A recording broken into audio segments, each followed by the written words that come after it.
Salute to you, champ. Sit here with all your faculties. Yeah, I mean, transition to what's next. You're doing great at it. Here's where I don't feel like you get enough credit. You look at your resume at 47.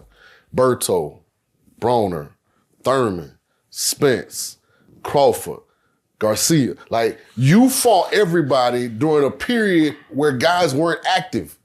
Yeah. Was that a conscious decision 100%. that you and Kenny made? Yeah. That we gonna be active when everybody else is only fighting once a year? And how did you get all those fights made? Because as a fan, all we hear is, that's just boxing. That's why we don't get this fight. Yeah. How are you able to get all those fights made during that period? The first thing is, when we signed with Mr. Heyman, AH, he looked at myself and my dad and he said, as long as he's healthy, he'll fight. Whenever you want him in the ring, he'll get in the ring. And so when we signed with AH, I think every single fight except for one, I was in the ring, did what I was supposed to do. And then the other side of that is, in a time where other fighters were, I don't know if it was you getting paid enough where you don't got to fight or you just want to relax, or I don't know what the case was. Our routine was fight, take a week vacation, come back, get back into pre-camp. Mm-hmm. And that's just, kind of for the sake of words, going through the motions, getting yourself back to get ready for another fight.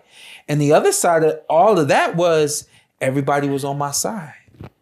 And that was the blessing that God presented me with, because I didn't have to look left and right. Terrence been looking left and right forever, and been waiting on the big fights and been wanting the big and all that.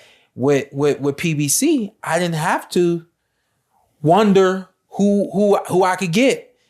And my dad did his damnedest to make sure I got the best that I could get, So, I mean, just collectively, man, it was a blessing.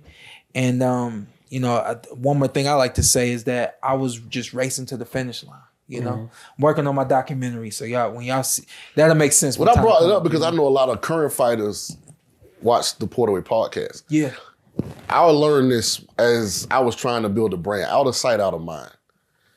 No matter what kind of momentum you got going, no matter what kind of motion you got going, if you aren't visible in front of the public, and shout out to my dude Keith, I'm praying for you, dog, that you get another shot. Yeah, but I respect the fact that you competed consistently. Yeah. Because as a fan, we don't care if you win or lose as long as you compete. Yeah.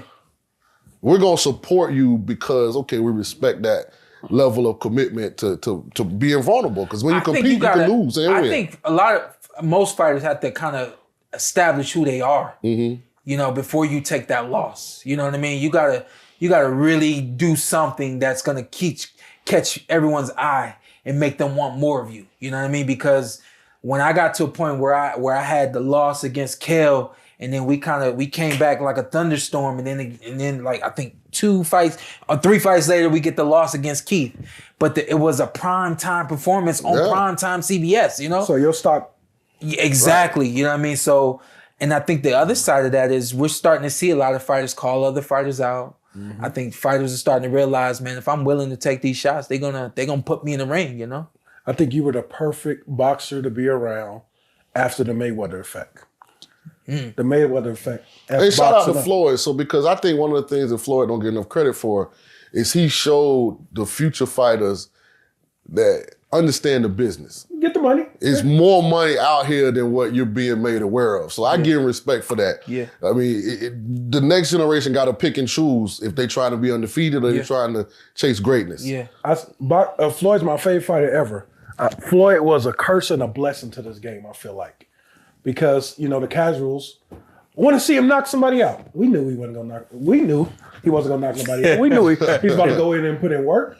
But it was just like, it felt like he was picking people, this and that. But then you got Shawn Porter, the Earl Spence, the Keith Thurman generation. They were battling out. It was battling out. Losses didn't matter. We kept running it back. I felt like that helping the sport of boxing go back up. Yeah, because this year we gained a lot of. This might be the best year in boxing history. The way 23 going, I am not gonna lie as a fan. I'm done. Hey, I'm Gucci. I'm done. Especially if we get the heavyweight match later in the year. I'm hearing. Man, that's gonna be crazy. I'm done.